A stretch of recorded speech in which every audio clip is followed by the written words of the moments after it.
mais um CuboCast, eu sou o Luiz Azevedo aqui ao meu lado. Qual é, irmão? Meu irmão, se tem uma pessoa querida nessa Cubo de Ideias, este meu amigo, Camilo Andrade. Como é que você tá, meu querido? Meu irmão. Tão bem, graças a Deus. Camilo já esteve nesta mesa como CNPJ, agora em vez de CPF, né? E aí, a gente já fez esse rolê contigo. Quem é Camilo e tal? Já. Mas algumas coisas mudaram, ninguém sabe. Quem sabe? Acrescentamos algumas coisas mais. Quem é Camilo por Camilo? Boa noite a todo mundo que está nos assistindo. Eu me chamo Camilo Andrade, sou natural do arquipélago do Marajó, mas minha vida toda se consolida ali na Francilândia e agora no Castanhal 2, então esse é algo novo que entrou na bio. Pode crer. Sou formado em pedagogia, tô fazendo uma pós-graduação em gestão e administração escolar. Atualmente sou coordenador pedagógico do Colégio Engels aqui no município de Abaetetuba. E a gente tem também um histórico no meio cultural, como produtor cultural. Sou coordenador da Cadrinks, também da Batalha do Meriti, CEO da Cadrinks. E também já passei pelo Museu do Baixo Tocantins. E por essa casa, com muito orgulho, costumo dizer sempre que é sempre um prazer estar aqui, porque me sinto em casa. Fiquei alguns meses aqui. Chegou um momento que os caminhos mudaram, a gente focou em outros objetivos. Saiu pra ficar rico. Não, amém. Mas é sempre muito bom estar de volta, um prazer enorme, agradeço pelo convite. E vamos bater esse papo. Pode crer. A gente tem muita coisa pra A conversar. bio mudou, né? O cara tá outro nível agora. O cara perdeu o lápis dele agora. Tem que entrar nessas partes aí. Pode crer. Camilo, a gente já sabe, né, porra, assim, a gente tá aqui pra bater papo, mas pra quem tá assistindo, no teu rolê de quebrada, Francilândia e tal. Conta aí um pouco pra gente da tua infância. Eu não quero que. Aquele papo, não é pra chorar do Zé, porra. Não é esse momento. Não, mas a gente acredita Pode que crer. a nossa história conta sempre que a gente é hoje, né? Sim. E aí é algo que particularmente me encanta muito. A gente é apaixonado pela. Tu gosta muito da tua infância, né? Que a infância refletiu o que a gente é hoje. Não mais nesse lado. Não, vai ser não, cara. Vai ser. Porque tu tá lembrando as paradas escrotas. Mas a gente. Porra, eu acho que as figuras que apareceram na Cubo, de diversos locais, né? Mas. Porra, quando a gente fala de ilhas, né? A gente acaba separando ilhas jamais, né? Mas dentro da cidade, assim, a Francilândia é um check que a gente tem, né? O que a Francilândia tem, mano, de tão especial, assim? Cara, eu costumo dizer que nós somos o reflexo das conexões que a gente cria ao longo das nossas histórias. E, assim, tem algo que é impossível. Eu não consigo pensar na minha vida e na minha trajetória até hoje sem atrelar isso diretamente à Francilândia.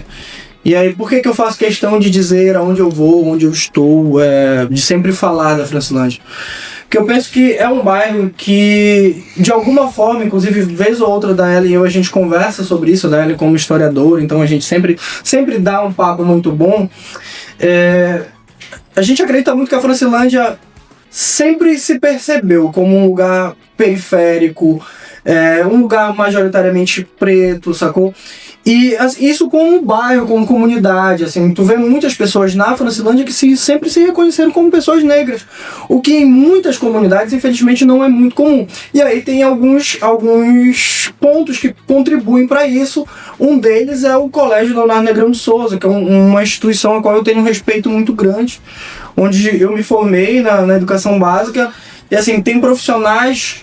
Eu costumo dizer que tem profissionais e profissionais. No Leonardo a gente tem profissionais muito bons, que sempre nos mostraram a nossa realidade. Assim, a gente, quando é moleque, a gente tem uma dificuldade muito grande para entender onde nós estamos, o espaço no qual nós estamos inseridos e o que nos cerca. E dentro do Leonardo foi o lugar onde eu tive, e tenho certeza que muitos outros jovens tiveram, a oportunidade de se reconhecer como sujeitos negros e periféricos. E a partir daí, a partir do momento que a gente entende onde a gente está e o que a gente representa naquele momento, é um pouco mais fácil, não é que seja fácil, mas é um pouco mais fácil a gente tentar almejar o futuro, tentar buscar possibilidades de futuro. Porque eu já sei onde eu estou inserido, eu já sei o que mais ou menos eu represento para esta comunidade e eu posso pensar no que eu quero para minha vida a partir dali. Então eu penso que muita gente na Francilândia acabou tendo este pensamento, muito positivo, inclusive. E aí nós vamos ter, historicamente, vários sujeitos que contribuíram para que o bairro fosse reconhecido como um lugar também bom. Um lugar de paz, um lugar onde a comunidade toda é muito unida. A gente percebe que na Francilândia a gente tem muitas conexões, tanto da comunidade, da própria igreja católica, São Francisco ali. São Francisco, São Leopoldo Mundique, e os dois colégios que ficam ali mais dentro do bairro, ali da minha região, que era o final do bairro. No caso era o Francisco Marques, da Educação Infantil, um colégio municipal, e o Leonardo Negrão de Souza, que é um colégio estadual. Então, muito do que é o bairro gira em torno desses três elementos, essas duas escolas e a própria comunidade católica ali do bairro, né? E aí, assim, a gente sempre fala, inclusive era algo que eu fazia muito, e ainda a gente precisa falar da parte ruim também, né? A gente costuma lembrar da Francilândia como um lugar violento, um lugar ali onde 2009 e até 2012, 2013, tinha muita briga entre gangue e enfim... Particularmente, infelizmente, eu, meus irmãos, minha família, várias vezes presenciamos troca de tiro na frente de casa, gente baleada, enfim, e tantas outras paradas ruins. Só que o que eu busco falar hoje, sempre que posso, é que a Francilândia não se resume a isso, cara. Acho que a gente tem mais coisas boas pra mostrar pro mundo, pra nossa sociedade, pro município, do que as coisas ruins que fazem parte da nossa história, igual tudo na nossa vida. A nossa vida não é feita só de momentos bons. Sim. É de momentos ruins também e da forma com que a gente lida com esses momentos. Então eu penso que dentro do bairro a gente tem uma conexão de comunidade muito grande e isso faz diferença em qualquer lugar. Mas isso ainda acontece, porque as brother e as minas que são da Francilândia, que colam na Cuba e tudo mais, são dessa geração. Sim. Da tua idade, o Bruno. Hoje ainda existe, se a gente citar, por exemplo, o Leonardo Negrão, ainda existe essa mesma conexão? Cara, eu penso que sim. Eu tive a oportunidade, dessa semana agora que passou, ir lá no Leonardo, convidar a galera para um aulão que a gente promoveu no Engels. E assim, eu tive a oportunidade de participar de uma aula do Adonai. Eu entrei em várias turmas, mas chegou numa turma de segunda série, o professor Adonai estava dando aula. E aí ele estava tendo com a galera o mesmo papo que ele tinha com a minha turma, Pode sabe? crer. Era o mesmo papo, assim, a mesma ideia de, olha, vocês estão aqui, vocês precisam valorizar isso aqui. As condições estruturais ainda são muito ruins. Talvez hoje, infelizmente, eu falo isso com uma tristeza muito grande, que foi o choque que eu senti lá. Hoje talvez até pior do que quando eu estudava lá, algumas turmas, algumas salas. Mas o papo que ele dizia era de vocês realmente se situarem onde vocês estão. Ou seja, ele estava tendo com aquela galera a mesma conversa que ele tinha com a minha turma. Sim. E aí, na oportunidade, ele me chamou pra gente bater um papo lá com a turma. E acabou que virou realmente uma roda lá com a turma dele. A gente bateu um papo muito bom. E a gente pode falar sobre essa perspectiva de futuro, saca? Porque a gente precisa de fato entender o lugar onde a gente está inserido pra gente conseguir pensar em possibilidades. E uma coisa que a gente... Infelizmente, né, principalmente para os homens, e aí as meninas acabam que tem outras pautas, mas principalmente para os meninos, é muito comum de tu completar 15 para 16 anos e tu é de periferia, tu é de quebrada, na maioria das vezes tu talvez seja filho de mãe solo, tu precisa dar um jeito de arrumar uma grana para contribuir dentro de casa, porque a gente cresce com essa responsabilidade, inclusive é algo que nos faz muito mal. Eu, por exemplo, ainda hoje tenho muita dificuldade com isso. Minha psicóloga aí já teve muito trabalho com essa questão do dinheiro comigo, saca? E eu acho que com a grande maioria da galera da minha geração, da gente sempre tá em busca de fazer dinheiro pra gente se estruturar, porque a gente, infelizmente, vem de uma geração que não teve muitas oportunidades. Então, dentro do Leonardo, eu aprendi que a educação poderia ser um viés, tá ligado? Poderia ser uma possibilidade. E eu me abracei nela do jeito que pude e fui buscando outras coisas. Mas eu também fui um moleque que precisou trabalhar, fazer um bico, não trabalhar de emprego formal, mas pô, de ter um bico aqui, outro ali, conseguir uma grana. Fazer. Cara, eu já bati massa, já capinei quintal, latinha e cobra é um clássico, né? Quase todo mundo fez, motivos diferentes. Ali o 5 esquina que até hoje ainda tem lá, então a gente fazia muito isso. Pra tentar pegar uma grana, cara, seja uma grana pra gente. Olha, eu fiz R$50, que na época R$50 ainda era ainda era alguma coisa, né? Deixava alguma coisa dentro de casa ali pra comprar alguma coisinha pra comer, tirava alguma coisa pra ter no bolso pra dar um rolê ou até mesmo comprar um lanche no colégio, que é pra gente. Era muito firme chegar na escola e falar, hoje eu vou comprar uma coxinha com chopp, tá ligado? O que hoje em dia parece muito banal, né? Pra gente, pô, era muita coisa. A gente ter o nosso dinheiro. Não, esse dinheiro eu estou comprando isso porque eu quero, o dinheiro é meu. Então eu pude bater esse papo com a galera lá de dizer, pô, eu sei que tem muito dinheiro, e tem, porque eu vi moleques que eu já vi trabalhando. E principalmente, vai pro trabalho braçal, saca? Ajudante de pedreiro, vai virar um pirão de empresa. Não que essas profissões não sejam dignas, muito pelo contrário. Só que a gente precisa pensar para além disso. E aí o grande A educação fica em segundo plano, que quer dizer, o né? grande problema tá quando muitos de nós Terceiro, quarto plano. muitos de nós a gente acaba largando a escola porque, pô, tô aqui de ajudante de pedreiro, me deram R$60 na diária. Eu vou pegar esse dinheiro que eu tô ajudando, tô tendo aí na semana isso vai dar tanto, no mês vai dar tanto. A educação aqui eu vou largar de mão e aí vai virar o segundo, terceiro, até o momento que larga. E aí tem o rolê, mano, que é ao mesmo é triste, mas é poético. Aí tu já foca no teu moleque, né, cara? Porra, aí tu tenta dar tudo pro teu moleque não passar por isso e tal. É assim, tem muitas questões, sabe? Eu acho que a gente vai... As gerações vão passando, né? A gente sempre vai tentando, por exemplo, hoje eu não tenho filho. Mas é uma coisa que eu penso, pô, vai ter que ter alguém pra seguir aí, né? Pra levar o nome pra frente. Uhum. Não que queira dar a responsabilidade de algo pra alguém. Mas, enfim, eu penso em ter um filho, por exemplo. Mas hoje, antes de pensar em ter um filho, eu penso em 300 bilhões de coisas antes, sabe? Ter na casa, ter viagem, fazer outras coisas que eu quero fazer, que o Camilo ainda quer fazer. Mas não vem assim, né? Tu sabe que não vem assim. Eu tô ligado. Mas enfim, esse é um outro papo, dá nem podcast só sobre isso, só um podcast sobre isso. E aí, Isso aí embaixo do cara tá porra esse um dia. E aí entra essa questão do eu vou dar pro meu filho tudo que eu não tive. Tem alguns problemas em cima disso, mas é outro assunto. É uma outra questão. Mas assim, o que eu quero dizer é o seguinte, que a gente precisa, a Francilândia é uma das coisas que eu gosto muito, que eu faço, que eu, enfim, falo que é um dos diferenciais do bairro, é a forma com que a educação chega nas pessoas, saca? A forma com que o Leonardo e ali o Francisco Marques, que foram por onde eu passei no bairro, os profissionais chegam nos alunos. Eu tive uma professora, a professora Cleide, desculpa te cortar, a professora Cleide de língua portuguesa. Cara, Cleide várias vezes. É minha tia? A tia Cleide? Eu acho que professora de língua portuguesa. Tá aposentada agora. Várias vezes a professora Cleide me tirou de estar matando aula, falou, pô, vem estudar e tal, chamar a atenção. Várias vezes a Cleide pediu pra conversar com a mãe, porque assim, ela é uma pessoa que acreditava em mim, muito mais do que eu, inclusive.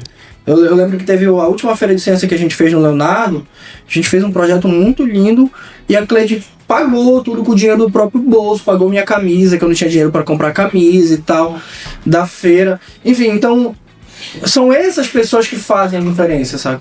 E que quando chega em 1, 2, é nossa obrigação que fomos atingidos, fomos um desses 1, 2, é voltar, tá ligado? E dizer pra galera, olha, vamos estudar, eu sei que vai ser um determinado momento que tu vai precisar trabalhar, tu vai precisar arrumar uma grana pra ajudar na tua casa, mas não faz com que isso vire teu projeto principal de vida. Eu acho que chega um ponto da gente falar sobre, inclusive, do que tá falando, porque toda vez que a gente relata alguém da Francilândia, além de você e o Bruno, na minha época a gente conversava muito com o pessoal da escola, pré-escola, bem na frente da igreja. O Juninho, no Brasil, né? Brasil, na frente da praça. E a gente vivia lá. Tipo, o Juninho falava, mano, eu trabalho, a gente ia pra lá e resolvia lá. Então a Francilândia já fez parte de boa parte da minha vida. O basquete, rolava no Leonardo, toda a situação. E a gente via muito isso na Francilândia. Funcionar um organismo ali que se apoiam. Tipo, se o cara, pelo que a gente percebeu na época, faz muito tempo que eu não convivo muito lá com meninos, mas na época que tu lá, que ele começa a abrir aquele lado, aquele cara ali vai ser mantido pela lado da Francilândia, a galera não vai sair de lá. Isso é muito real. Então era um núcleo muito importante. E quando a gente entrevista vocês agora novos, tu e o Bruno, principalmente, são as principais peças culturais que a gente vê de lá, a gente vê essa influência da escola. Aí você fala, vocês gostam disso aqui? Beleza, mas isso aqui, vamos supor, basquete. Na minha época eu jogava basquete, basicamente não tinha futuro. Porra, é uma pelada que eu não tô jogando. E o Leonardo vem com uma galera e fala assim, olha, pra te continuar jogando, fica estudando, tá ligado? A gente via isso no Leonardo. E o Bruno trouxe um relato pra gente e falou assim, mano, pra gente dançar, te tinha que estudar. Então eles mantinham a gente na sala de aula, mantinham essa indagação. Eles falavam que a apresentação de dança era o Leonardo. Tinha vários grupos de dança ali, o Bruno tem relato. Então a presença da escola ali, tanto do pré, mas eu acho que o Leonardo é o mais importante pela estrutura, mesmo sendo como a gente fala hoje, uma estrutura um pouco, defasada, muito sim, prejudicada perante o tempo, que a gente sabe que é uma educação pública perante tudo isso, mas as peças que tu fala foram fundamentais para a cabeça criadora, a cabeça criadora. Com certeza. Sai uma galera ali também que tá correndo atrás dessa situação, entendeu? Acho que a ida do IF para lá também com certeza, também muito lá.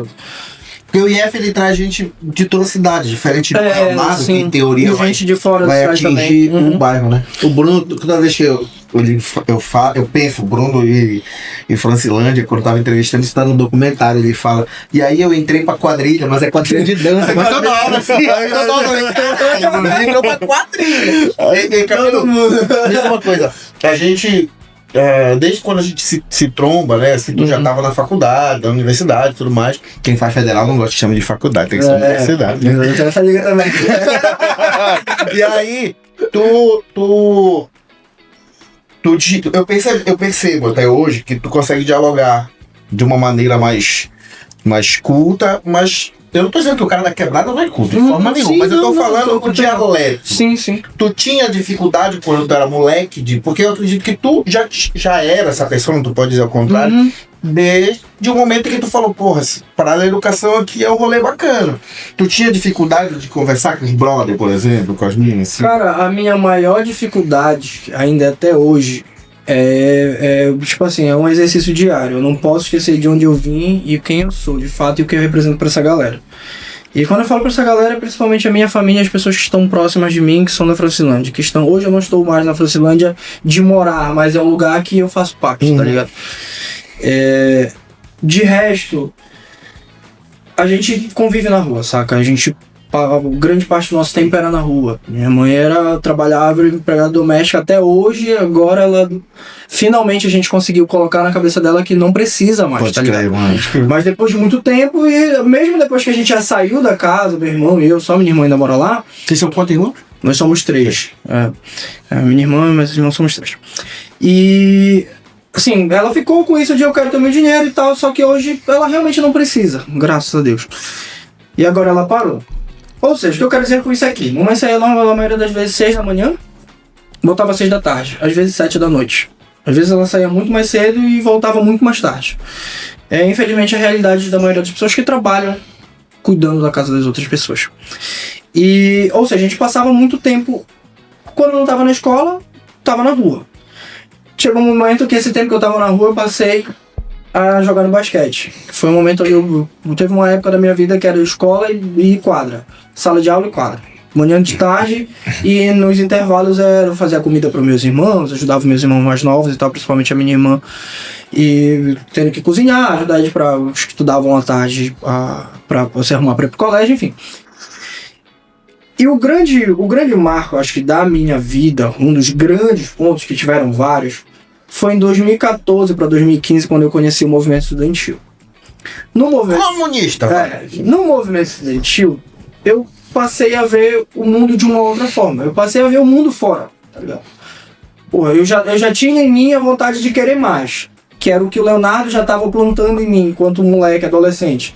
Quando eu vou pro movimento estudantil, eu faço a primeira viagem lá em 2015 para 2016 para Goiânia.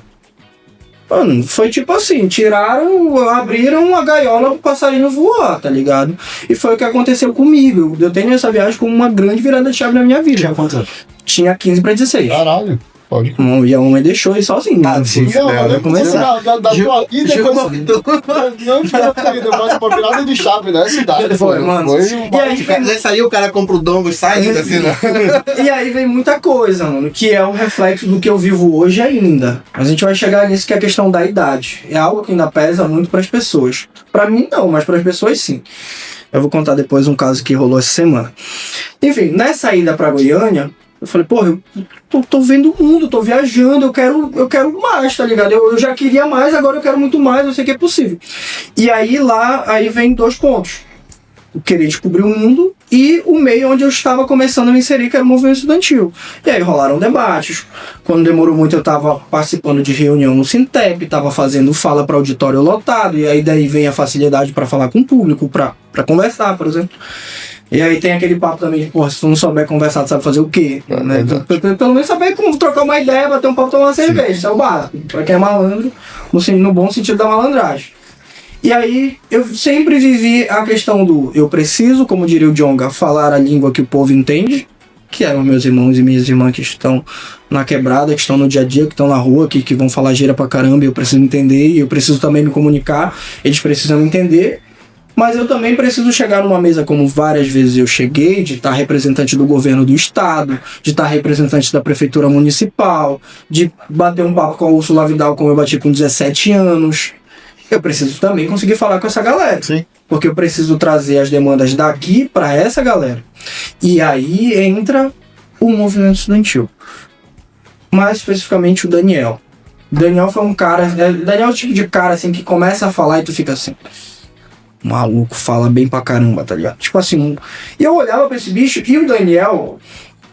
Ele meio que... Eu cheguei nele e deu papo. Falei, mano, como é que tu faz pra estruturar o que tu vai falar?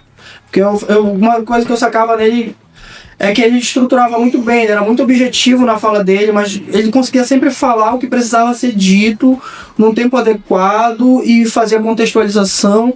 E eu admirava muito a parte da contextualização e a forma com que ele conseguia convencer as pessoas. Então eu meio que fui perguntar pra ele, o Daniel meio que falou, senta aqui, meu parceiro, agora a gente vai ser brother. Então eu aprendi muita coisa com o Daniel, da parada da oratória, de falar... E isso me ajuda até hoje. É uma das coisas que mais me ajuda na vida é conseguir conversar, conseguir falar e me expressar. E aí, eu nunca tive dificuldade pra chegar lá na porra. Eu não vou chegar lá na Francilândia e dar uma de doido e querer falar da forma mais... que as pessoas não vão entender o que eu estou falando. E o objetivo é eles entenderem, né? O objetivo da comunicação é que a gente se entenda, que tu entenda o que eu estou falando. Então, eu sempre tive esse cuidado de, não posso dar uma de otário, até porque se eu chegasse falando lá igual você escutei falando. Se eu chegar falando igual vocês sabem o que eu ia dizer, na comunidade os caras os moleques vão me tirar. Vão dizer que eu virei playboy, que eu tô andando com playboy e tal. Que de fato, muitas vezes sim, andando com uma galera que tinha muito mais grana que a gente. Então eu precisava sempre falar e falo, e pra mim de forma muito natural. Admiro muito a galera que fala em 2 idiomas de forma muito natural, que muda. Uhum. Eu costumo fazer isso com o público, tá ligado? No colégio, com os pais dos meus alunos e com os meus alunos, com os diretores, eu falo de um jeito. Não é o mesmo jeito que eu falo com os moleques, com o Juan, com o Fernando, não é o mesmo jeito que eu chego quinta-feira pra jogar um basquete. Então tem isso da comunicação. Até a forma de falar com o aluno do English, também de falar com o cara da quebrada, né? Totalmente diferente uma situação dessa. Eu acho que o aluno do English percebe isso também, irmão. Te garanto isso. Percebe a situação. Acontece às vezes de algum aluno chegar em mim querendo falar com gírias. E aí, mano, firmeza? Bom dia, tudo bem? É porque assim, se a gente dá abertura, acaba que perde também um pouco, porque assim, a gente tá numa função que, querendo ou não, a gente precisa manter uma postura, uma linha de trabalho. As pessoas precisam não ter medo, mas sim respeito pela função e pela pessoa também, pelo profissional. Então tem algumas coisas que a gente não pode dar abertura, principalmente para aluno. Eu sou coordenador pedagógico do ensino médio. Sim. Inclusive, tem um trabalho com aquele professor Antônio. Não, brincadeira, não dá trabalho algum. Dentro da coordenação, hoje... A gente vai entrar nessa pauta? Não, mano, a gente vai bater papo. Vai bater papo. Já tem 2 coisas que eu quero saber aqui. Eu já posso te perguntar. Pode perguntar, é melhor. Não, porque tem 2 rolês. A gente vai, eu falo em idade, né? A gente vai ficando adulto. E aí, a vida adulta vai chamando, né? Sim. Né? E é inteligente aquela pessoa que vai, né? Tem uns que não vão. Tem uns que não vão. E aí, algumas paradas vão ficando. Tu vai deixando de lado. Não é porque tu não gosta mais, é porque tu não tem mais tempo, exato, né? E aí eu vejo 2 coisas. Tu vai fazer uma pergunta que é o rap, que eu queria saber como entrou na tua vida né, a batalha, existe momentos. Mas a outra é o basquete, cara. Que o basquete, assim... eu vejo um negócio que tu não abre mão. Eu vejo teu story, tem altar. Eu fico até, falei, o dia tinha uma reunião que eu não tô, então você fuder, porque tu não abre mão, né? Não é só praticar, porque jogar uma bola, se a gente for colocar o futsal, que tu vai lá sem nem, vai só jogar bola e tal. Tu não, tu participa de um clube, tu aparentemente tu te sente tem alguma responsabilidade, né? E tem a liga também e tal, no qual tu não sei qual é o teu envolvimento, mas tu defende, tu sempre tenta levar o nome assim pra frente, né? Você tocou em duas coisas muito importantes. Eu tive uma conversa com o Felipe no início desse ano, na verdade, final do ano passado. E assim, eu ainda hoje reflito muito sobre aquela nossa conversa que a gente teve na tua casa, tu recém-operado, onde eu coloquei... Foi a mudança de sexo? Não. onde eu estava, tipo assim, eu estava numa situação em que eu precisava tomar uma decisão. E a decisão que eu fosse tomar naquele momento deixaria uma das duas partes feridas de alguma forma. E Felipe falou, mano, eu acho que tu precisas ir, tu acha que tu deve fazer isso. Eu falei, cara, eu penso que é uma oportunidade que não dá pra abrir mão agora, mas eu sei de tudo que eu vou deixar em aberto. E me frustra muito ter que deixar algumas coisas em aberto, de não ter finalizado alguns projetos, de não ter talvez sido mais pontuais em outros, mas eu acho que eu preciso ir. E eu acho que na vida tem muito isso, a gente precisa tomar decisões que às vezes vão nos frustrar para um lado, talvez... Vida adulta. Isso é a vida adulta. E foi a saída daqui e ida pro Engels. Que foi muito dolorido mesmo, de fato, na época, porque eu tava com um trabalho em aberto aqui. A gente tava no início de projeto, nós tínhamos o quê? 5 meses, mais ou menos. 5 para 6 meses, então tinha muita coisa que a gente ainda ia fazer juntos, que a gente queria fazer juntos. Só que aí a parte educacional pesou, a questão financeira também pesou, e o momento que a gente estava na vida pesou. Então a vida, ela tem muito disso, tem muito momento que a gente vai precisar tomar decisões. Só que tem coisas que não tem como abrir mão. O rap e o basquete são duas dessas coisas. A diferença entre os dois hoje na minha vida é que pro basquete eu tenho algo fixo toda quinta-feira e vez ou outra no sábado rola uma rodada do campeonato. Toda quinta-feira eu tenho o treino do time, que pra mim é um compromisso. Quando por algum motivo muito difícil não dá pra eu ir, eu mando mensagem lá no grupo, pessoal, não vou hoje por conta disso, porque é um compromisso. E é um compromisso com algo que ajudou com que eu estivesse aqui. Lá em 2019, 2020, quando eu tive as primeiras crises de ansiedade que evoluíram aí pro início de uma depressão, foi o basquete, a psicóloga e o rap. E obviamente é o apoio da minha família que me salvaram. Então hoje é muito ruim eu virar as costas para essas coisas, até mesmo porque eu não consigo, saca? O rolê do rap já é diferente. O rolê do rap acaba que é uma parada que eu fui pra uma parte muito específica da cultura hip hop, que é a produção.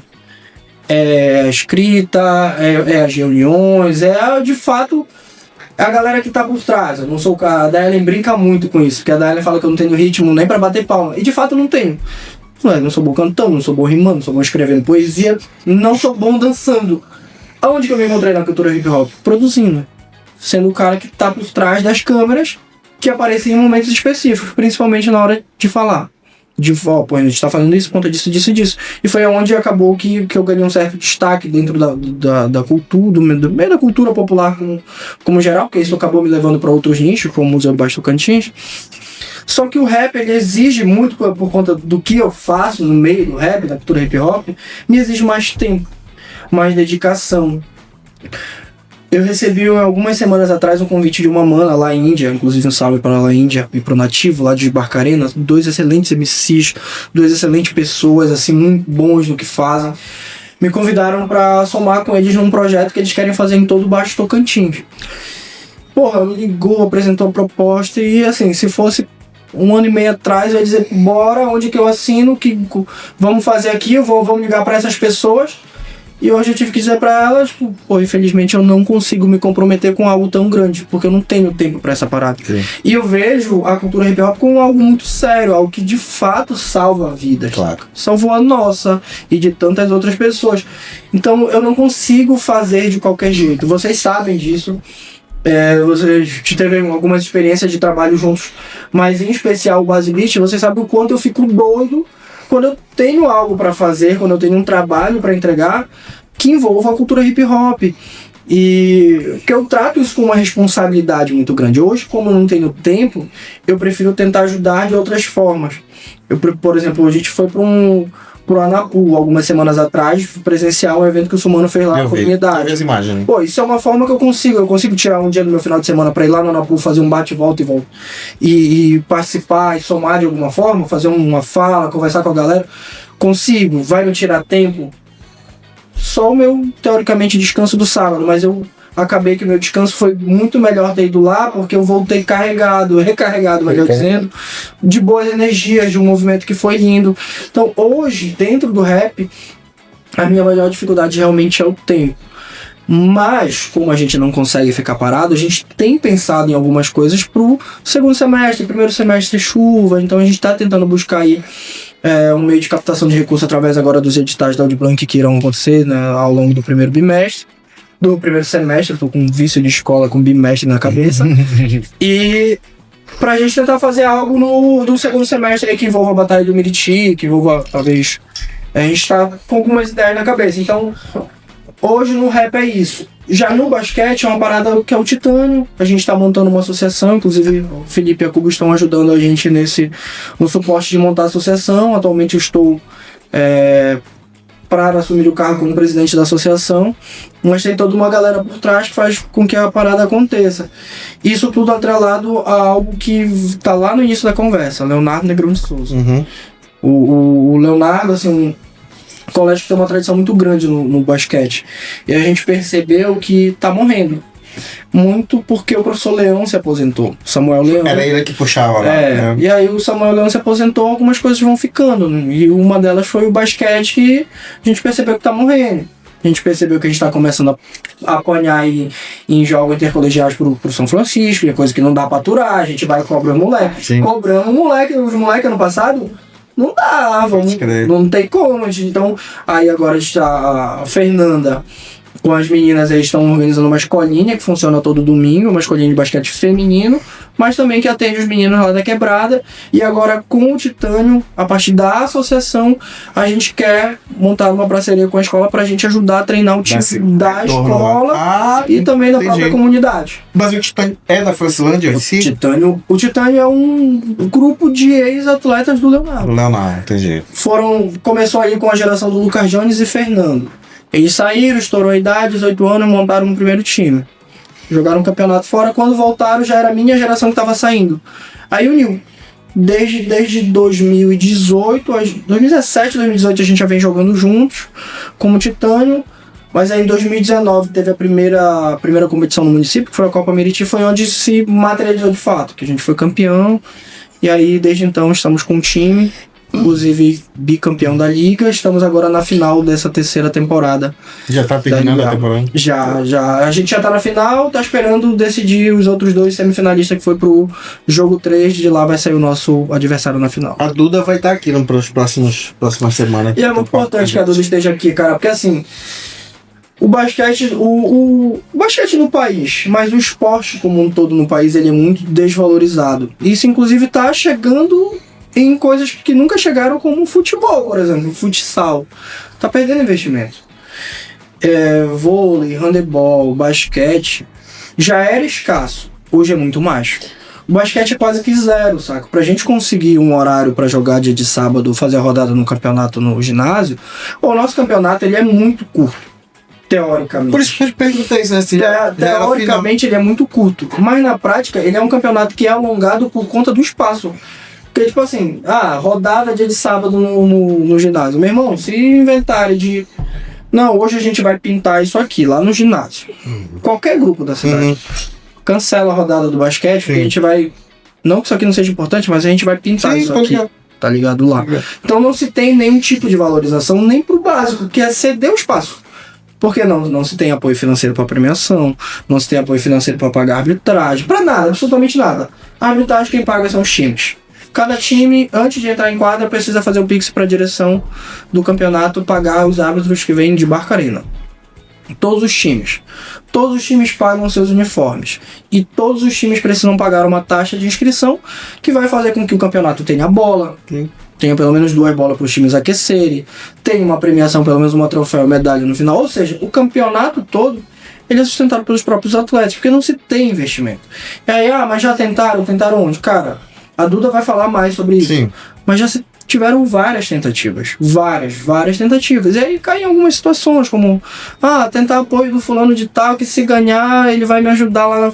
Aí fulano de tal não ganha, meu parceiro, acaba. O teu time, né, que tá indo pro tricampeonato aí. Amém. Já disputou alguma coisa, diminui pra caralho. Mas campeonato, né? Coisa de salão, o cara fala isso.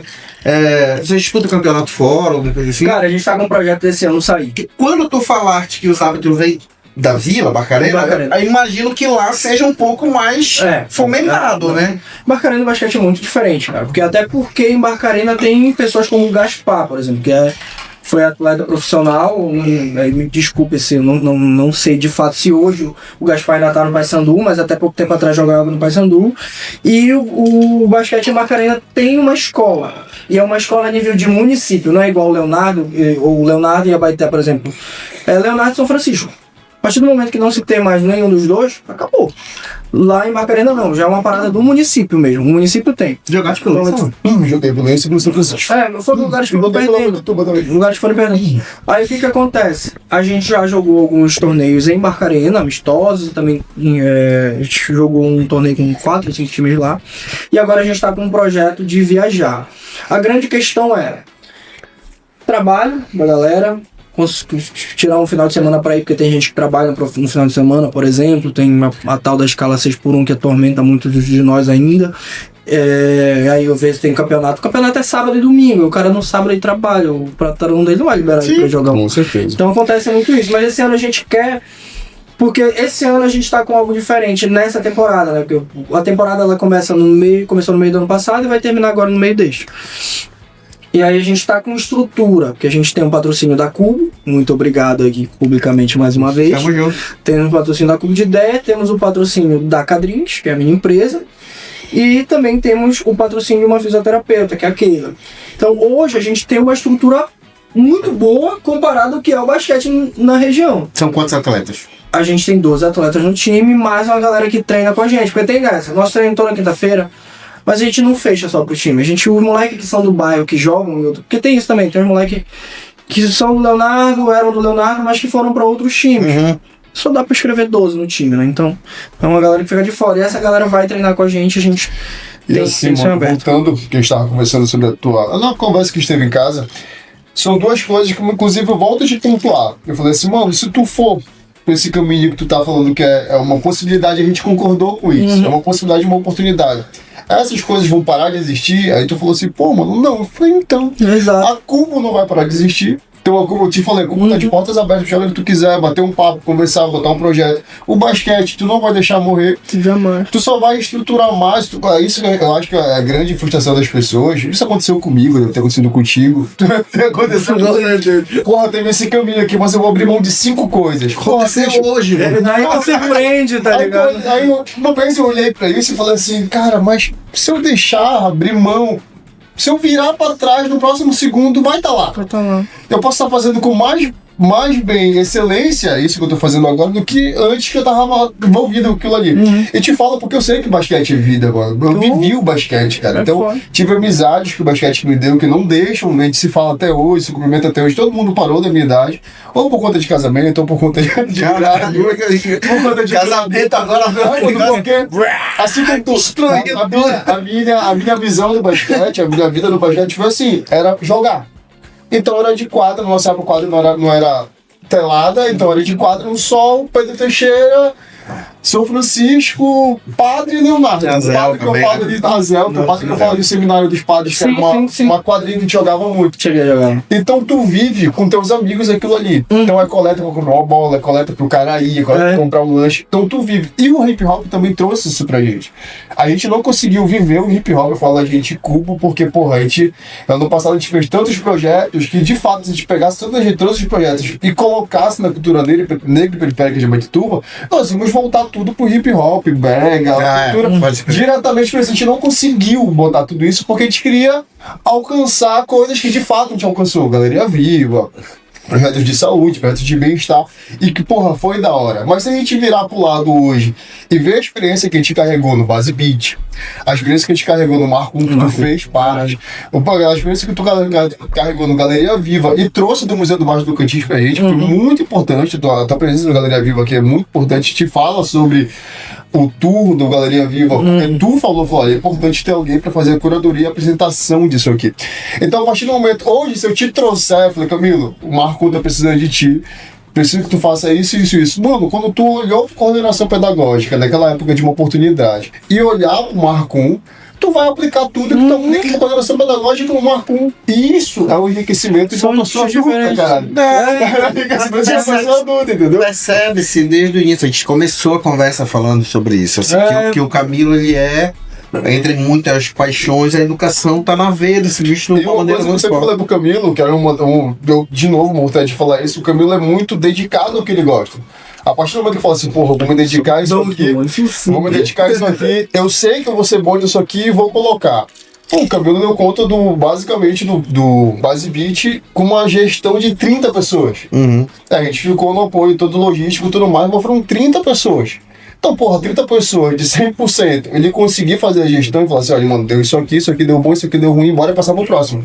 É isso, vamos passar pro próximo. Já acabou aquilo ali no momento. Então, quando o Camilo sai e traz as oportunidades pra gente, como eu te falei, irmão, a porta tá aberta, direto vai acontecer coisas assim. E Camilo, quem é teu ídolo no basquete?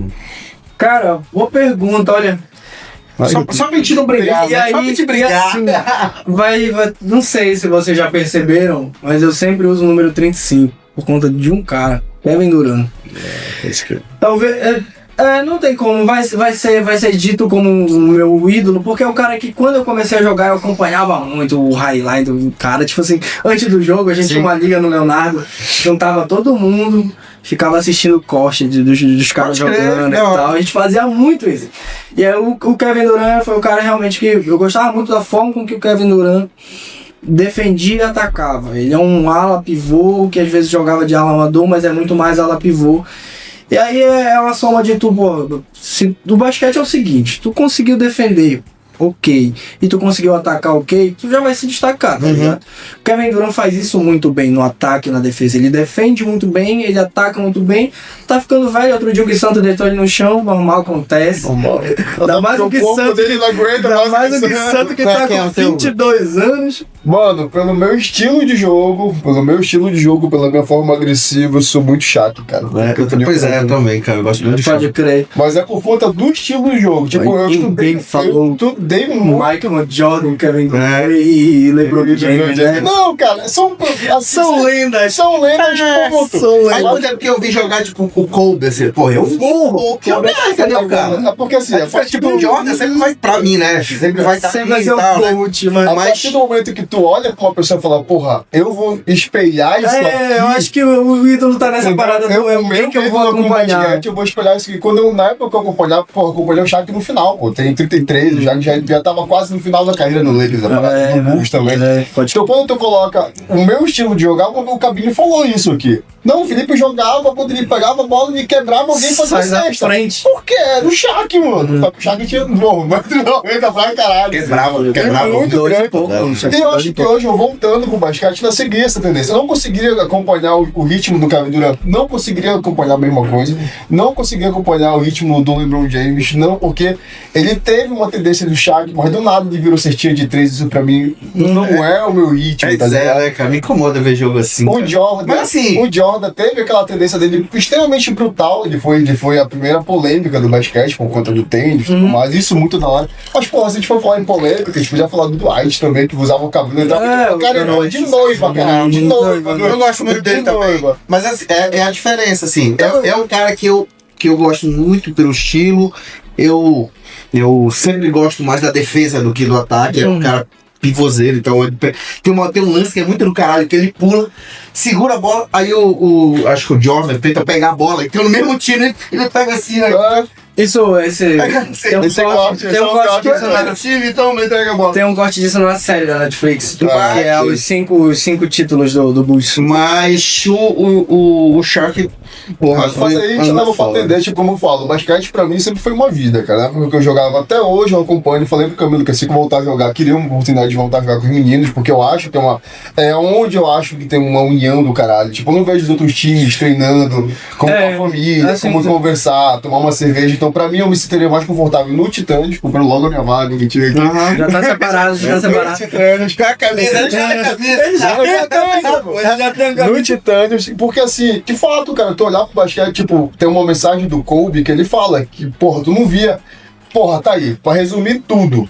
O Kobe, no Lakers, ele tinha um amigo, muito amigo dele, que jogava na seleção da França, se eu não me engano. Não é? Na seleção da França. É, na Argentina. Isso, na Argentina. Nas Olimpíadas ele falou assim, passa pra minha bola que eu vou quebrar ele. Vou atropelar. Mas não, ele atropelou, que falou assim, ei, bicho, tu é meu amigo, tu é meu irmão, mas eu vou te respeitar aqui na quadra agora, nos Estados Unidos, tu é Argentina. Foda-se. Então tu respeita a história de cada um. Os próprios atletas se respeitam. Tipo, uma vez se perguntaram pro LeBron, que era mais importante, você ou o Kobe? O LeBron levantou e foi embora. Pra ele não importa o mais importante, importa cada história que ele vive. Ninguém vai superar o que o LeBron fez na época dele. Eu acho que no basquete a gente não tem falas tão polêmicas quanto no futebol. É muito comum, principalmente aqui no futebol brasileiro, tu vê essa galera da antiga fazendo esses cortes aí no Instagram de quem foi melhor, fulano ou ciclano? Eu. Tipo, no basquete não tem. No basquete, óbvio, tem os caras mais marrentos, tem o caso lá não vou lembrar o nome do cara que joga no Houston Rockets, mas que é um otário, ruim pra caramba, um jogador muito mediano e que acaba que tem uma fama, um hype por conta dessas falas mais polêmicas. Mas no geral, acredito que no basquete não tem tanto, saca? Desse papo do eu sou melhor, eu sou maior. Isso fica mais pro público mesmo. E aí, às vezes, a galera compra umas discussões, umas comparações meio absurdas. Que eu penso assim que o basquete é um jogo muito complexo, saca? Desde as regras até o jogar em si, tá ligado? E aí tem algumas coisas que com o tempo vão mudando. Por exemplo, hoje a NBA liberou um trabalho de pés aí que eu não concordo, que os caras estão mudando. 20 passados. Mas assim, o basquete, o jogo vai mudando e o estilo, a forma de se jogar o jogo vai mudando. Por exemplo, eu acho muito injusto quando algumas pessoas querem comparar LeBron James e Stephen Curry, por exemplo. São duas pessoas totalmente diferentes, muito importantes para a história do esporte e que contribuíram para o esporte em estilos de jogos diferentes. Tu vai comparar um cara que mudou, que é o caso do Stephen Curry. O Stephen mudou o jeito de se jogar basquete. Isso é real, tá ligado? O cara entrou na liga e começou a arremessar no meio da rua, porque vale mais. Que louco, né, cara? E a partir daí ele obrigou todo mundo a passar a treinar essa porra, porque não adiantava. E aprender a defender contra a defesa. Aí tu vai comparar esse cara com o LeBron, tem um outro estilo de jogo mais de chegar, de encostar, de qualidade de cavada. Consegue ver todo o jogo o cara ponta a ponta. Lê o jogo de ponta a ponta. Assim, é muito injusto. E aí isso fica mais pro público mesmo, fica mais pra quem tá do lado daqui, tá ligado? Dentro da quadra, assim, nas entrevistas dos caras, tu percebe que não tem muito isso. Às vezes o outro uma fala polêmica aqui, outra ali, mas não é algo igual no futebol, por exemplo. Aí a gente pula pro draft, né? Porque assim, no futebol, se o clube tiver grana pra colocar os 5 melhores do mundo, como já aconteceu com o Real Madrid, na época de ouro do Real Madrid. Quando você pro PSG, que deu muito errado, inclusive. Começou a montar, tipo, eu quero o Ronaldo, o Ronaldinho, o Kaká, o Adriano, o Roberto Carlos. Tava no time. O basquete tu não consegue, porque a liga consegue falar, tem tá muito desigual. Tem teto. Né, cara? Tem desigual, tem teto. Porra, tu acha que não ia querer o LeBron James e o Curry no mesmo time? Tem uma parada de salário, tem teto salarial. Que tu não pode receber mais se tu tiver as formas de pagamento na liga é bem dividida, assim, é uma parada muito bem. É uma das ligas mais organizadas do planeta Terra, do esporte no geral, saca? As coisas são muito bem definidas, tem uma galera que critica, inclusive, que tem muita coisinha que é muito chatice dentro do basquete. Por exemplo, tatuagem. Tem tatuagem que os caras não podem mostrar. Tá? Tem jogador que joga com parte do corpo coberta porque tem determinada tatuagem que a liga não aceita. E várias outras coisas. Mas, no geral, isso faz com que ela seja uma liga muito organizada e muito respeitada. O basquete na liga, isso eles trazem pra cá. Lógico, a gente tá olhando pra maior liga de basquete do mundo, a mais comercial do mundo, que é a NBA. Mas eles são tão raízes na história do basquete, porque o basquete nos Estados Unidos não surgiu da classe A, surgiu da periferia, surgiu do Brook e tudo mais. Teve uma regra que foi colocada no basquete que os caras começaram a usar patrocínio, tipo Supreme, bandana não sei do que. O NBA falou, bicho, isso não é da gente. Não pode, não pode. Tu vê o cara do futebol usando tudo que é tipo de marca pra falar, olha, qual é a tua marca? Ah, minha marca é de lembra aquela conversa que a gente teve? Ah, tu usa o quê? Nike ou Adidas? Eu uso Jordan. A marca, a Nike já saiu do patamar de ser... Essa parada do futebol é uma merda, né? Porque ó, existe uma regra, e aí os caras que curtiram o futebol europeu podem me corrigir, que a cueca do atleta pode aparecer só 6 vezes. Não tava ligado nessa parada. Porque o Cristiano Ronaldo, por exemplo, tipo, ele faz o gol e tipo, ajeita o short. Nessa hora tá aparecendo... A marca. Quantas vezes você já viu o Neymar saindo pra dar entrevista e ele dá uma baixada no short? Aí parece, entendeu? Tipo assim, aí só que, porra, é um esporte que o short escorrega, né? Então pode acontecer. Aí, se eu não me engano, eu acho que é na Champions. Só, não sei de onde tirar esse número também. 6 vezes. A partir daí é nunca. Porque provavelmente não, né? Tu tá num campeonato que o patrocínio é muito caro. Porra, e aquela cueca não tá pagando o campeonato, né? Tá pagando o jogador. É o tipo de coisa, tipo, basquete. Nós temos aqui o nosso apelado, um campo grande, que nem tem aqui o Abaeté. Lá nós temos o basquete de rua. Na época era de Juan que fazia o basquete de rua. E era um basquete muito criativo. Que, lógico, foi consolidando, muito jogado. O Curry chegou a jogar, se não me engano, lembrou, o James chegou a fazer uma participação, né, de Juan, alguma apresentação dele. Mas porque era muito da hora tu viver aquilo ali. Então quando o basquete, isso acontece, cara, quando a gente jogava, quando eu jogava, quando eu continuo jogando, mas isso acontece aqui, tipo, porra, aconteceu com a gente. Tem um tênis aí que tu tem visão de basquete, foi tênis, irmão, beleza, não, vem buscar, tu moleque jogar, vem buscar. E isso acontece no basquete até hoje. Até hoje, tu tá fortalecendo essa galera. Várias vezes joguei com tênis dos outros. Várias vezes, não foi nem 2 vezes. Camilo, antes de ir pras perguntas, que o teu professor já tá me olhando aqui, mas eu quero saber da tua vida agora, mano. Tá feliz, mano, assim, no rolê que você tá? Cara, eu tenho muito orgulho de dizer que estou feliz com oportunidades que recebi e abracei. A gente costuma dizer que normalmente quando a bola pinga na tua frente tem que chutar pro gol. Independente de como tu vai chutar, só tenta fazer o gol. Chuta. Arremessar. Ou arremessar. Se tá livre, arremessa. Né? Então, meio que o Engels foi isso na minha vida. Né? Eu estava ali, a gente estava aqui, eu estava terminando a faculdade, eu estava fazendo TCC. Veio uma primeira proposta, que foi para ir pra Wizard e tentar começar a trilhar um caminho no Engels. E de fato foi uma aposta. Que eu inicialmente eu estava na Wizard, fazendo algo totalmente fora de tudo que eu já fiz. Só que eu tinha uma oportunidade de desenvolver um bom trabalho ali e ir pro Engels. E acabou que as coisas, assim como quase tudo na minha vida, aconteceram de uma forma muito rápida. Muito rápida, assim. Eu fiquei de fato na Wizard 3 semanas só. Porque com 3 semanas que eu estava dentro do Engels, transitando, conversando com a Wizard começou numa salinha dentro do Engels. E me chamaram para fazer um projeto pro Engels. Porra, aí eu falei, é aqui. Eu estava esperando isso aqui. E foi uma aposta, porque eu saí aí, informação, eu saí daqui para ir pra Wizard, basicamente pela mesma coisa que eu estava aqui. Mesmo valor financeiro, saca? Aqui a gente tinha uma organização de trabalho muito diferente. A maior parte do tempo sempre presencial, a gente tinha nossos encontros fixos, tinha dias que a gente tirava para vir para cá, para resolver os BO e tal. Só que foi uma aposta, tá ligado? E como tudo na aposta na vida pode dar certo, pode dar errado. Essa graças a Deus deu muito certo. É assim, mano, mas tu tava pronto também, mano. Aí, o que foi que aconteceu? Surgiu um projeto, pediram pra eu fazer um projeto, eu fiz o projeto e depois daí já não falava só como Wizard, já era Wizard de Engels. Aí chegou um determinado momento que 1 mês e meio eu já tava mais no Engels do que na Wizard. E aí foi aonde nós sentamos pra conversar. E surgiu um primeiro convite. Eu não seria inicialmente coordenador. Teve uma outra situação, eu seria auxiliar de coordenação inicialmente. Só que na época, a então coordenadora pediu para sair. Ela já estava no projeto de sair. E aí aconteceu que ela pediu para sair, a oportunidade veio, me perguntaram se eu achava que eu estava preparado. E óbvio que eu não ia ser.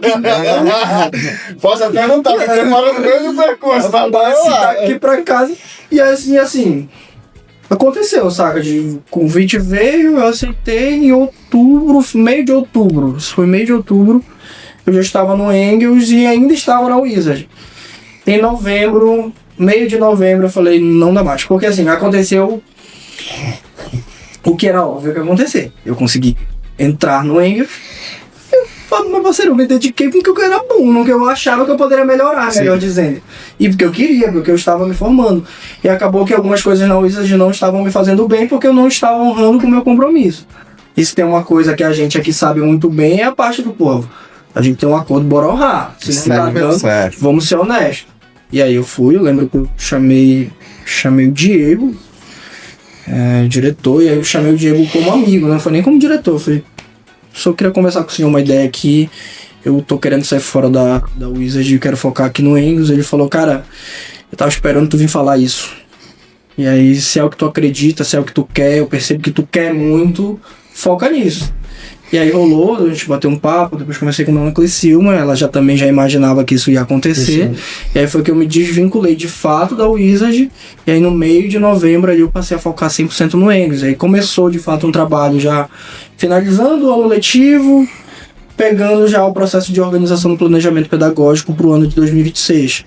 E aí a ficha ela foi caindo aos poucos, porque foi tudo muito rápido, pô. Saí daqui no final de meio de setembro, comecei lá no Engels, na Wizard, em novembro eu já estava como coordenador do Engels. Muito rápido, muito rápido. E muita coisa, muita responsabilidade, muita cobrança. Tiveram muita coisa que eu tive que mudar em mim para estar, porque eu sou um moleque de quebrada, que, enfim, tem várias questões, tem várias formas de se posicionar, várias formas de pensar o mundo. E que, querendo ou não, eu fui para um espaço um tanto diferente. Eu saí muito da minha zona de conforto. Eu fui pro oposto do que seria a minha zona de conforto, tá ligado? Então muita coisa em mim precisou mudar. E aí também veio a compreensão das pessoas que nos cercam, principalmente dos diretores, dos donos do colégio, mas sobretudo da equipe de profissionais que já estavam lá, que viram em mim uma pessoa que tá chegando com vontade de fazer. E que uma coisa que eu sempre disse assim, gente, eu não vim pra ficar no lugar de ninguém. Surgiu uma oportunidade, eu aceitei e eu quero construir o meu espaço. Eu não quero que agora, o Antônio participou de algumas conversas, eu não quero que agora ninguém passe do nada a achar que eu vim pra salvar o mundo, ou que vocês devem me respeitar. Isso é uma relação, a gente vai construir ao longo do tempo. E aí veio o caso da idade, que muitas vezes foi colocado à prova. E ainda hoje é colocado. Quando eu entrei, foi colocado a questão da idade. Tu é um cara muito novo, tem 25 anos, tem certeza que tu vai querer? É óbvio que eu ia querer, né? Eu acho que a primeira conversa que a gente teve sobre, pô, mano, eu tenho a minha idade. Eu falei, mano, foda-se, a idade. Tô aprendendo agora, eu vou velho, não vai aprender, irmão. Aí, enfim, no começo veio essa questão da idade e é muito assim, querendo ou não, cara, a gente sempre tem que se provar. Eu costumo dizer que eu não tenho que provar nada pra ninguém, eu preciso provar pra mim. Pode crer. Porque na minha cabeça, se eu sei que eu fiz bem, tu pode vir me dizer, olha, eu não concordo, eu sei que tu fez, eu acho que é errado. Cara, eu sei que eu fiz bem, eu sei que tá certo, eu sei que é isso aqui. Óbvio que isso em vários âmbitos, né? Tem questão do papo de, não, isso aqui vai ser assim porque tem que ser assim, tu vai fazer, tu gostando ou não, e tá tudo bem, as relações são assim também. Mas dentro do colégio, assim, eu tive e tenho muito apoio pra criar, pra propor e também pra conversar. Acho que a gente conversa muito. Uma das coisas que a gente tem hoje dentro do ensino médio do colégio é o diálogo com os alunos, com os professores e com a direção, saca? Eu penso que, assim, a base de qualquer relação, ela é o diálogo. E aí eu tento construir sempre uma relação de igual para igual. A posição que nós ocupamos hoje não nos faz melhor que ninguém, muito pelo contrário, a gente está sempre... Sempre eu posso aprender contigo, tu pode aprender comigo, a gente pode aprender com outra pessoa, independente da idade dessa pessoa. Eu recebi semana passada no plantão pedagógico uma mãe que chegou, assim, acontece muito dos pais chegarem um tanto alterados quando o filho não tá muito bem na casa. Chegou 3. Consequentemente não tá muito bem na escola, então acontece. E aí o pai chega estressado porque... Porra, Antônio deu nota vermelha pro moleque. Em muitos casos, vem culpando alguém, né? A culpa sempre vai cair na costa de alguém. E eu recebi uma mãe que é da Francilândia, cara. E assim, eu conheço ela me conhece.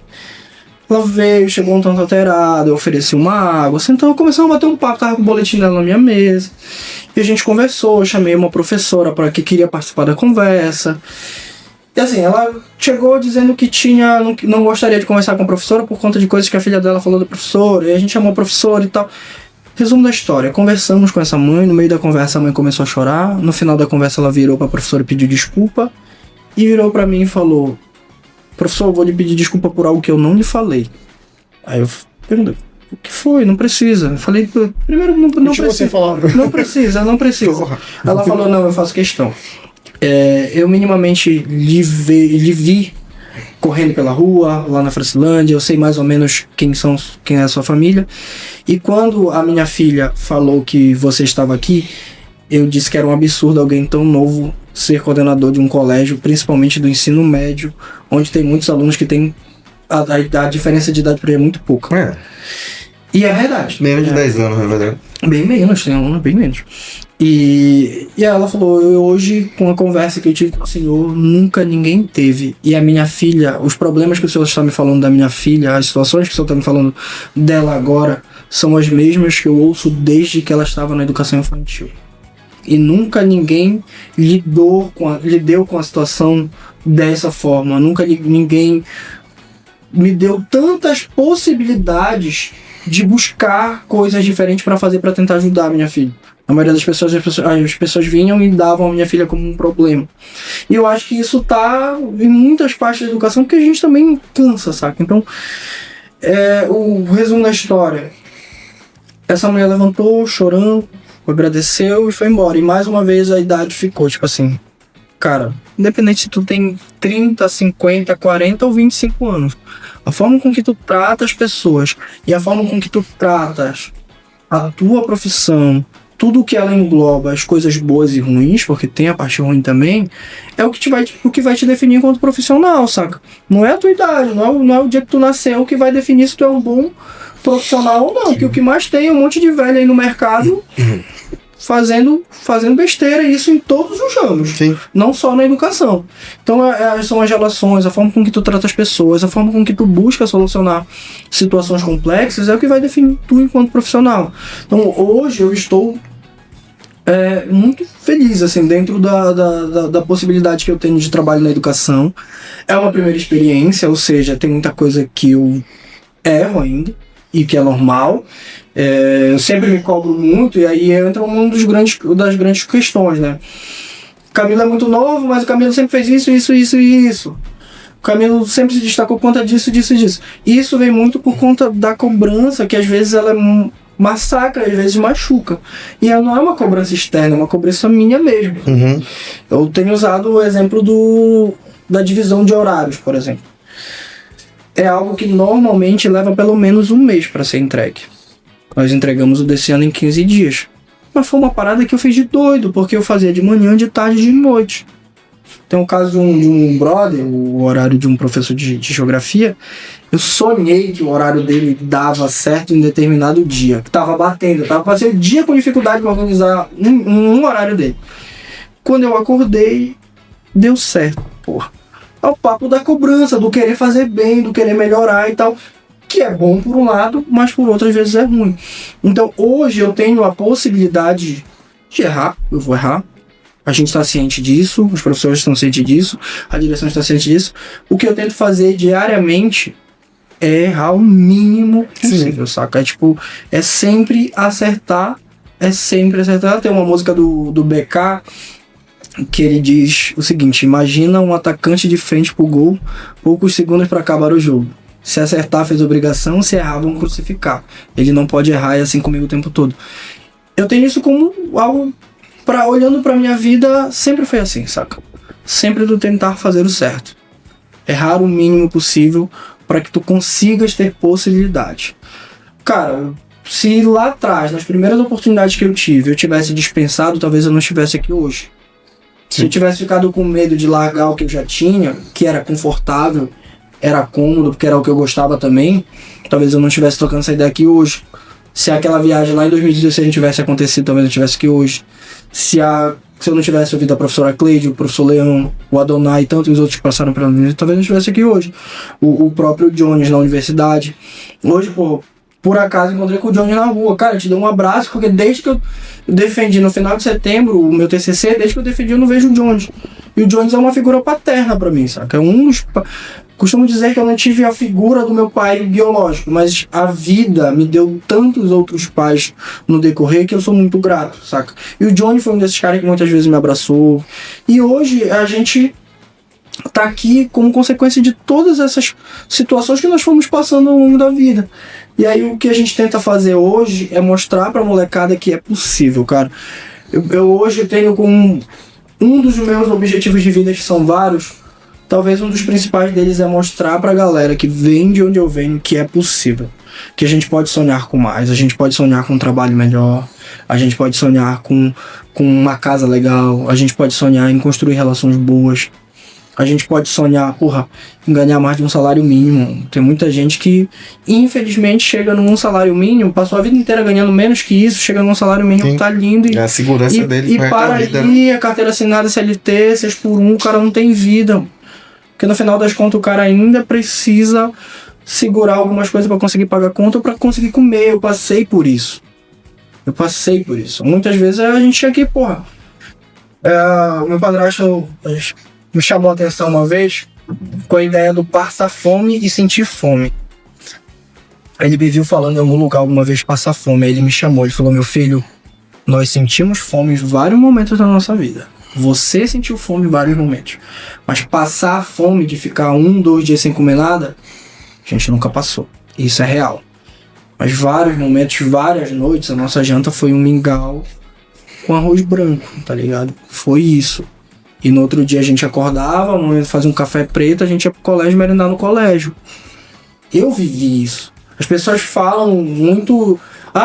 esse discurso de que aluno ia merendar no colégio é antigo, isso não cabe mais. Cara, gostaria que fosse. Porra, claro que não, mano. Infelizmente, claro que não. Ainda tem muita gente que a primeira refeição do dia é o lanche 9h30 da manhã na hora do intervalo, porque não tem café da manhã. Bota a criança na escola porque não tem babá pra ficar e a mãe precisa sair e ele lá vai comer 2 vezes. Às vezes 2 vezes. 2 vezes. Então, é uma realidade do nosso país. Hoje, quando eu tento levar a Francilândia pra tudo que eu faço, é justamente para que a galera veja que, não que eu, no meio do rap tem um papo do a favela venceu. Não, nem pelo caralho, vencemos nada, estamos perdendo pra corte, perde todo dia.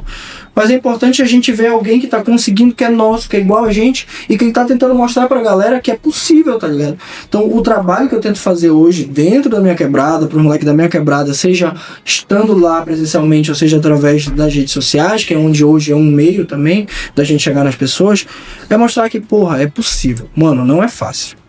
Não é fácil. Falei isso no Leonardo semana passada. Teve um momento que eu fazia entrega de 10h30 da manhã a 2 da tarde, almoçava ou lá no próprio lugar que eu fazia entrega, eu corria em casa, almoçava, tomava um banho, ia pra universidade, chegava na universidade de 2h30, 3 da tarde, ficava até 5, saía da universidade direto pra Maloca, e em dia de festa na Maloca, meu parceiro, eu entrava às 5 da tarde e saía às 5 da manhã, várias vezes eu saí da Maloca às 5h30, 6 horas, e no outro dia o ciclo se repetia, tá ligado? Nunca que eu vou romantizar essa parada, foi escroto pra caramba, assim, isso me adoeceu em vários momentos. Eu perdi muitos momentos importantes com a minha família, mas é algo que hoje eu olho e falo, ainda bem que eu não desisti, ainda bem que eu não larguei. Semana passada eu mandei uma mensagem no meu grupo de amigos lá da universidade, com um grupo com as meninas, que foi o grupo que me acompanhou o curso inteiro. Foi inclusive depois do episódio com essa mãe. Que isso me tocou muito, saca? Sabe de tu falar, não posso chorar, não vou chorar? Uhum. Foi uma conversa com essa mãe, foi isso, não vou chorar aqui, vou chorar em casa. E quando eu cheguei em casa, caiu a ficha do que eu tô fazendo. Caiu a ficha do... É isso que tu quer da educação. Pode crer. É dessa forma que tu quer chegar nas pessoas. E, cara, eu peguei e mandei mensagem de imediato no grupo de amigos e falei assim, gente, eu queria agradecer a vocês por todas as vezes, e não foram 1, nem 2, nem 3, que eu pensei em desistir, que eu falei, vou largar. Cara, teve vez das meninas, da Lana, a Juliana, a Karina, a Brenda, seguraram e falaram, tu vai desistir nada, tu tá ficando doido, já estamos aqui, tu não vai desistir, vai dar um jeito. Várias vezes me ajudaram fazendo o trabalho e Ó, a gente já montou tua parte aqui na apresentação, é isso que tu vai falar, só dá uma olhada aí e vai lá e apresenta. E por ter um laboratório a gente desenrola a arte da gambiarra comunicativa. E, enfim, que bom que não desistiu, mas foi difícil. É difícil. Pra quem vem de onde a gente vem, é muito mais difícil. É aquele papo lá do ser 2 vezes melhor. Cansei dessa parada, mas infelizmente ainda é isso. Na maioria das vezes, pra quem vem de onde a gente vem, tem a cor que a gente tem, precisa ser 2, 3, 4, 5 vezes melhor pra galera olhar assim e falar, e é bom mesmo. Pode crer. Moleque, é bom mesmo. Então, eu acho que é muito disso que eu tenho hoje como propósito de vida, saca? Me estruturar, porque durante muito tempo a gente também acha que a gente só quer ajudar as pessoas. Hoje eu entendo que mostrar para as pessoas e tentar ajudar as pessoas é importante, mas a gente também precisa estar estruturado para ajudar as pessoas, porque quando as coisas quebrarem pra gente, a gente precisa ter uma estrutura básica. Máscara de oxigênio na gente, exatamente, mano. Exatamente. Então, porra, hoje, obviamente, que antes de fazer determinada coisa, eu penso, porra, tá faltando alguma coisa em casa? Não, tá tudo ok, então dá pra fazer. Hoje, eu tenho a parada do tênis. Porra, chegou um tênis lindo em casa hoje. Mas eu tô no Engels desde outubro, de novembro. Tirei agora esse mês pra comprar um tênis pra mim. Uhum. As coisas lá em casa, graças a Deus, estão organizadas. A gente tá indo, tem dificuldade? Bastante. Principalmente depois que a Dayana saiu do estado e tal. Mas as coisas estão indo, eu consigo comprar um tênis, que é o que eu gosto muito. Antes não era, antes era muito difícil. Ou era tênis de alguém, ou tinha que suar muito pra comprar um tênis e usar esse tênis durante muito tempo, tá ligado? Então é um pouco do que a gente tem feito, tanto na educação quanto na vida. Porque no geral, o que a gente é hoje é um reflexo de tudo que a gente construiu. Antônio, tem pergunta pra esse menino, hein? Várias. Eu não sei, ele já respondeu tudo. Eu ia falar exatamente. Escolhe 3 que ele não respondeu. Por favor. Camilo. Nesse momento aí a gente geralmente indica a pessoa, se quiser, tá? Responder pra câmera e tal. Tá, assim, só porque... Não, pode querer, porque alguém tá de fora. É. Vamos lá, pergunta na pegada do basquete, o professor Alex Júnior. Não pode crer, pergunta de todas essas pautas aí sobre o basquete, incentivo, o que tu acha que é mais urgente para melhorar as ligas esportivas em Abaetetuba? Pode crer, boa pergunta, salve pro Alex. Cara, eu acho que tudo perpassa por um ponto principal, que é o incentivo. O incentivo, sobretudo financeiro, e esse incentivo ele deve vir não de um CPF, e sim de uma instituição, neste caso eu acredito que da Prefeitura Municipal de Abaetetuba, saca? Nesse caso aqui, obviamente, falando ao nível de município. Porque não se tem política pública esportiva no município. E aí vou ter que abranger outras coisas, porque não é só o basquete. Não se tem política pública para o esporte no município porque a gente não tem sequer um departamento de esporte no município. Nós temos o que eu costumo dizer, 1, 2, 3 pessoas ali dentro da Secretaria de Educação que tentam daqui, dali, dar um jeito para apoiar, mas aí esse apoio vai principalmente pro futsal e pro vôlei. Os outros esportes têm que se virar, porque no geral ninguém tem. Tem os que conseguem um pouco mais, é o caso desses 2 primeiros esportes. Então precisa começar a se criar política pública de fomento à prática esportiva no município. Começa daí. Esse é o básico. A gente precisa ter uma Secretaria Municipal de Cultura ou separado uma Secretaria de Esporte ou junto.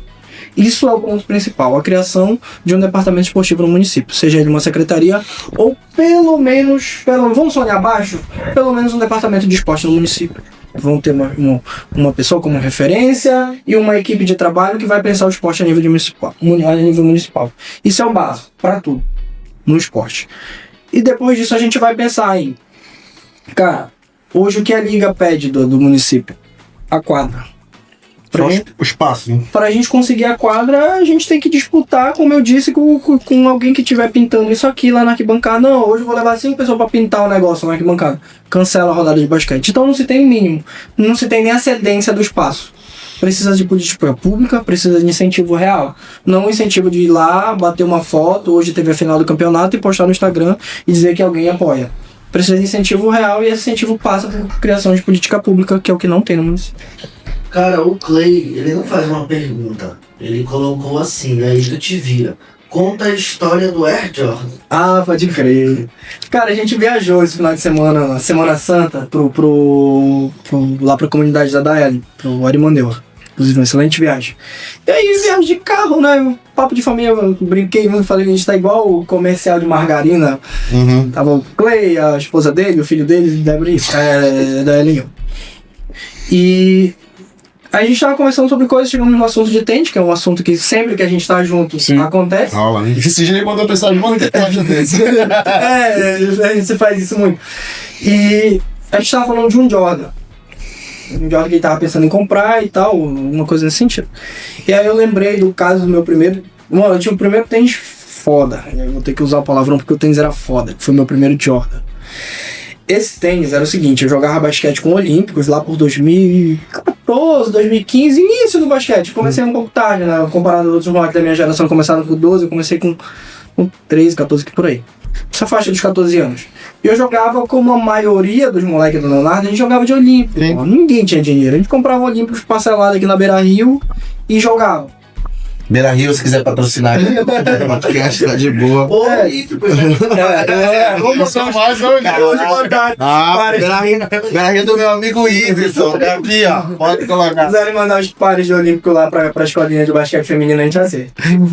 Eu jogava de Olímpico, só mano. Pra jogar basquete não dá, cara. Estoura. O tênis estoura. E o teu joelho também. O joelho, tantas outras coisas.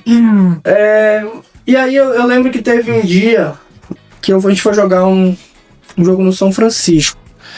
E aí nessa de tava tendo, mano, assim, uma coisa que eu sei fazer muito bem antes da minha vida é jogar conversa fora, tá ligado? Eu tava conversando com um brother lá que também jogava, porque ele é mais velho que a gente.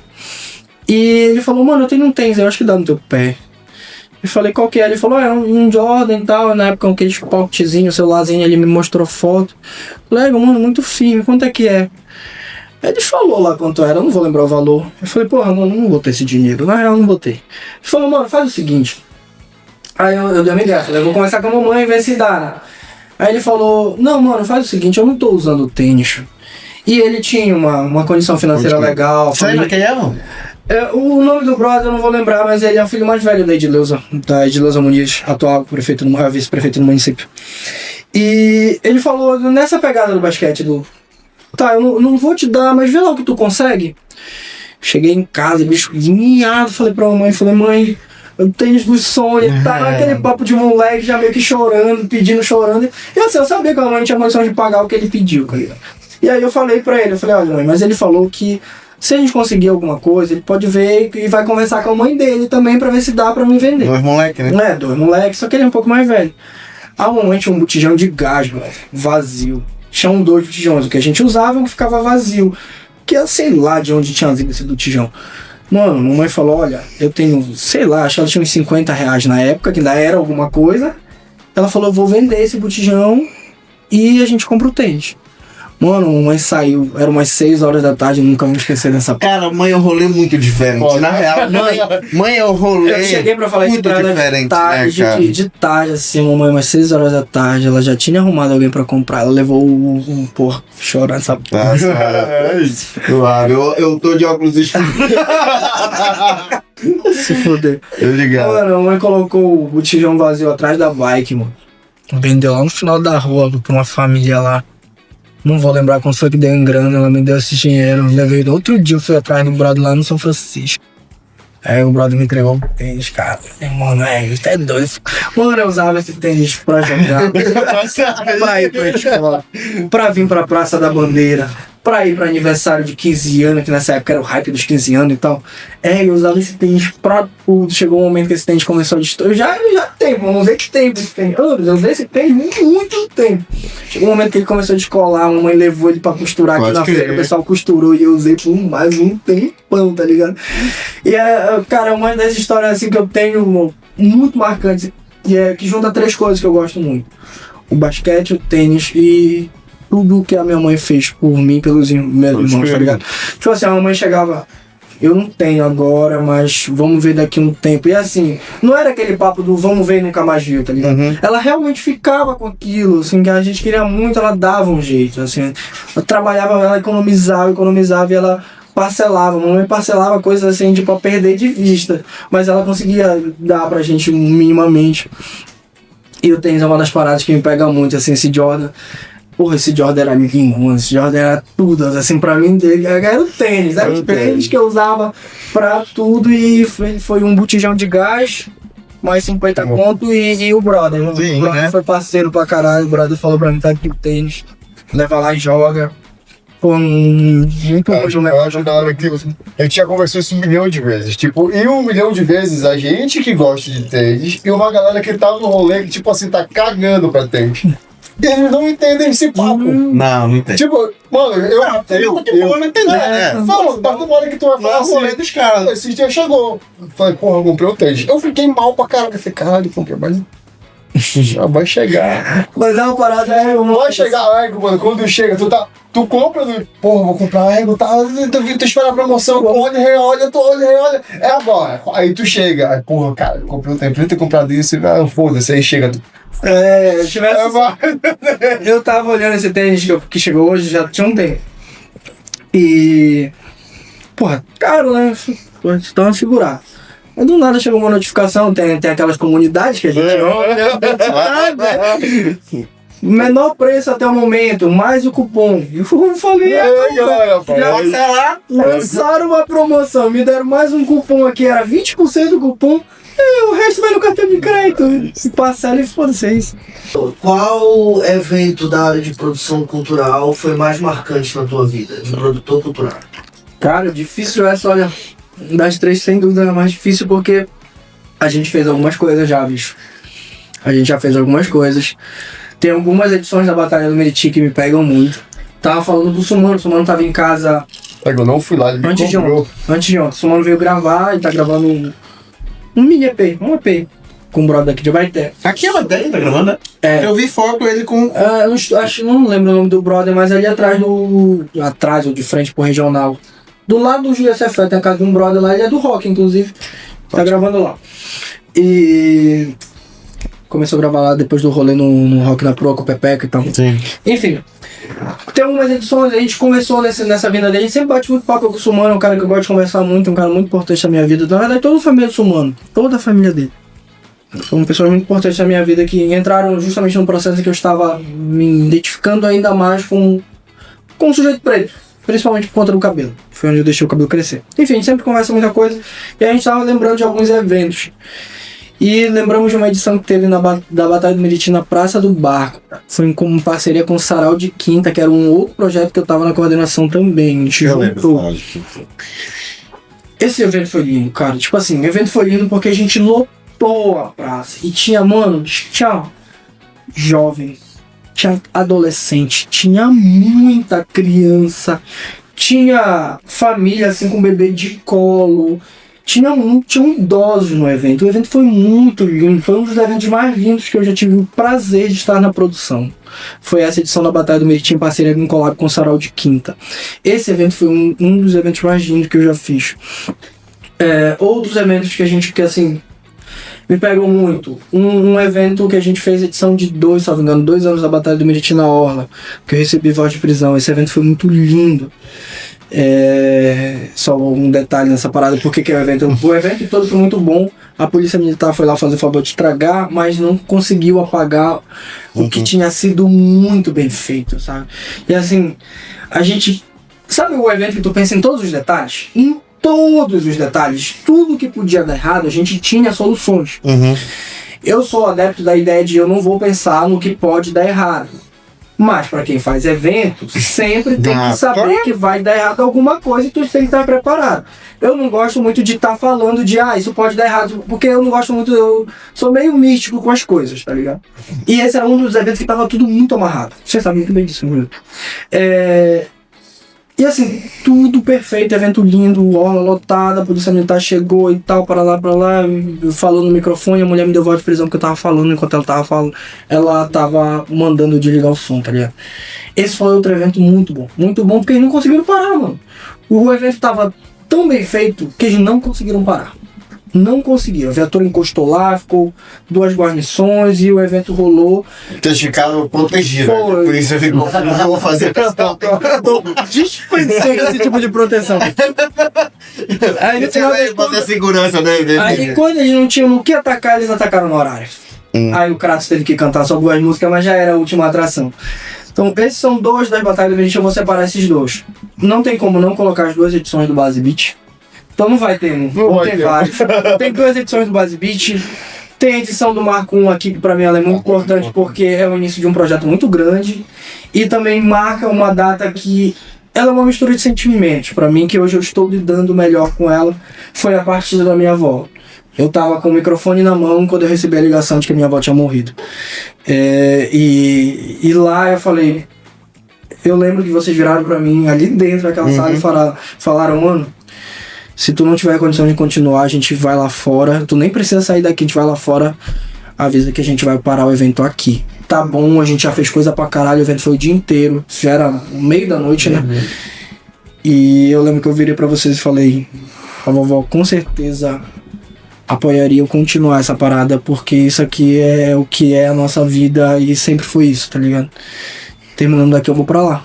E a gente terminou e é um evento que ficou marcado pra mim por eu estar fazendo o que eu amo e ao mesmo tempo eu recebi uma das notícias mais dolorosas da minha vida, que foi o falecimento de uma segunda mãe, sabe? Então é um evento que tem um peso muito grande pra mim, não pela dimensão do evento, porque foi uma parada que era mais nós aqui, estava a gente, mais uma galera do Abaeté Crew que colou e as minas que sempre colam com a gente, né? E inclusive, porra, as minas sempre fortaleceram as paradas que a gente fez. Então, vamos colocar aí esses 5 eventos pra não levar mais, porque tem muitos outros. E aí, curtiu, meu amigo? Da hora. O papo com o Camilo é sempre da hora. Curtiu, meu amigo? Porra, com certeza. Assim, é o que a gente sempre fala, não tem como, a gente não falou de formação cultural, tanto que tu fizeste lá. Não falando do Cadrense, que inclusive pode estar aqui. Não falamos de quadrinhos mesmo, mas não, mas aí vamos abrir uma exceção pra falar 2 coisas aqui. Mas, na verdade, vou fazer o mexão com a galera que fecha comigo, né? Com certeza, vou dar onde eu dar. Primeiramente, dizer que a agenda da Cadrinks segue aberta. Uma das atividades que não pararam de jeito nenhum é a Cadrinks. Vitor e Ana Lívia estão na ativa todo final de semana. Hoje eu estou mais realmente na parte do comercial, fechar os contratos, falar com o cliente e de monitorar o evento. Uma coisa que eu não abro mão jamais é de fazer a montagem da estrutura do evento. Eu tenho a questão de cada garrafa tem o seu lugar. O Vitor e a Ana Lívia pena um pouco com isso, porque essa garrafa ela tem que ficar aqui por conta disso. E hoje eles já sacam, né? Eu já tenho o Vitor como o meu chefe de bar, ele divide aí hoje o Vitor já é praticamente um sócio da Cadrinks, então a gente divide muitas responsabilidades e a nossa agenda segue aberta, a gente segue atendendo, o propósito segue exatamente o mesmo, se ajudar os nossos e levar a coquetelaria de qualidade com um custo-benefício justo para as pessoas. A gente acredita que a coquetelaria ela pode ser acessível. A gente pode fazer um coquetel bom, com uma qualidade excelente, com bebidas boas, mas também a gente pode fazer um coquetel bom com uma bebida um pouco inferior, mas que vai caber no orçamento do meu cliente, ele vai ter uma boa experiência com o drink, com a nossa empresa, e é isso que a gente acredita dentro da coquetelaria. Então, mexendo na Cadrinks. Contatos e redes sociais vai estar no... Você pode falar, mas vai estar na descrição. Redes sociais da Cadrinks é @Cadrinks, o meu Camilo Andrade, telefone para contato 985354716. Patrocinadores de roupa, obviamente, não tem outro. O Band, desde sempre. Ontem a Jéssica, eu cheguei na casa da Jéssica, eu trocar uma ideia e tal, e o Fábio falou, essa camisa da Band é uma amarela, um design amarelo, na verdade. Aí a Jéssica virou pra ele, já viu o Camilo com outra camisa que não seja da Band? Na maioria das vezes eu tô de um Band, um trampo que eu gosto muito, do Matheus, da forma com que ele, inclusive já veio aqui, né? Muito da hora. A gente tem uma parceria muito boa também de trabalho, de amizade, eu quero que virou meu amigo. E Obviamente, ele, o cara responsável por me deixar toda semana ainda. Toda sexta esse stories no celular. Hoje em dia já não é mais toda sexta por conta da minha correria da correria Eu ia te enganar, que não foi na sexta. Essa semana acho que eu fui na quarta-feira. Eu acho que eu vi na quinta, não sei se não, tava 24 horas já. Mas assim, mas Eu ia te encarnar tem mesmo. sido um pouco diferente, porque tem sido muito a minha disponibilidade dele, que graças a Deus a agenda dele também hoje tá difícil de Amém. encaixar. Mas o Ivan Barbieri está lá na Francilândia, um parceiro nosso, um brother que desenvolve um bom trabalho. E a gente tava falando, logo cedo a gente falou sobre apoiar o trampo, falou sobre o comercializando. E acho que na Francilândia tem muito disso, saca? Eu, por exemplo, eu vou do Castegal 2 cortar cabelo na Francilândia e não penso em hipótese alguma cortar em outro lugar, porque a gente tem a questão da identificação com o lugar, com a pessoa. E o cara da quebrada tá fazendo um trampo foda. O Ivan acabou de fazer uma reforma na barbearia foda, o espaço dele tá muito foda. E aí vê um cara que começou com uma cadeira daquela estática, a cadeirinha de escritório e um vidro, um espelho, e ver o que ele conseguiu construir hoje, com muito apoio da galera que corta com ele, mas por muita persistência dele, por ele acreditar, por ele estudar. É uma parada muito foda de se admirar. E na Francilândia a gente tem muitos sujeitos assim, tá ligado? Que estão na Francilândia fazendo coisas muito foda lá dentro, sem precisar sair de lá, saca? E o Ivan desses caras, pra finalizar, Jesse Prata. Então, como podem ver, a ilha do que eu uso, do que eu visto, ela é muito entrelaçada aos meus amigos, ao que eu acredito, tá ligado? Pode crer. Eu acho que, porra, é da hora a gente comprar um bagulho fora, é da hora a gente acessar coisas que estão mais longe. Hoje a internet nos facilita fazer compras, mas é bem da hora, é muito da hora a gente fortalecer a galera que corre aqui, tá ligado? Independente se é do nosso bairro ou não, mas que tá aqui na nossa cidade, que tem um produto da hora, tem um produto bom. E essas pessoas eu uso não só porque são meus amigos, mas porque tem produtos e trabalhos, como o caso do Ivan, muito bons, trabalhos que eu admiro e que eu respeito muito, sacou? Pode crer. E aí, meu amigo, fechou? Fechou. Só uma palavrinha antes, tu falou do Marco, um primeiro aqui, e foi o primeiro que eu olhei assim, então eu conversei com ele recentemente e falei assim, cara, está no caminho certo, foi aquele Marco aqui. Aquele evento foi firme. E eu acho que é um dos principais eventos que a gente fala, que tem a cara de todo mundo que contribuiu do primeiro ao último, ao do ano, não vou falar o último, mas do ano passado. Não fala o último não, né? Tem uma galera com expectativa disso aí, né? Mas é isso, galera, é isso O Marco 1, só pegando esse gancho, uma grande amiga falou que falaram perto dela. Falei, ó, fizeram igual o Psica aqui na Baité. Eu falei, caralho. Fizemos um bagulho foda. É nóis. Me despedindo, Camilo. Esse dia foi, eu falo pra todo mundo, né, que conversem sobre a vida, assim, que o maior roteiro sempre vai ser a vida, mano, né? Nos propõe. Nesse dia, quando tu falou essa parada que tinha acontecido, sabe? Cara, eu, tipo assim, não, mano, não dá, mano. O cara tá aqui, só ele que sabe fazer isso. E, porra, um cara família pra caralho, entendeu? Não é, tipo, aconteceu lá na cara do caralho, não, entendeu? Porra, o cara é família. E aí, na real, mano, o que a gente falou foi muito de coração, mano. A gente sabe disso, né? Sabe disso, né?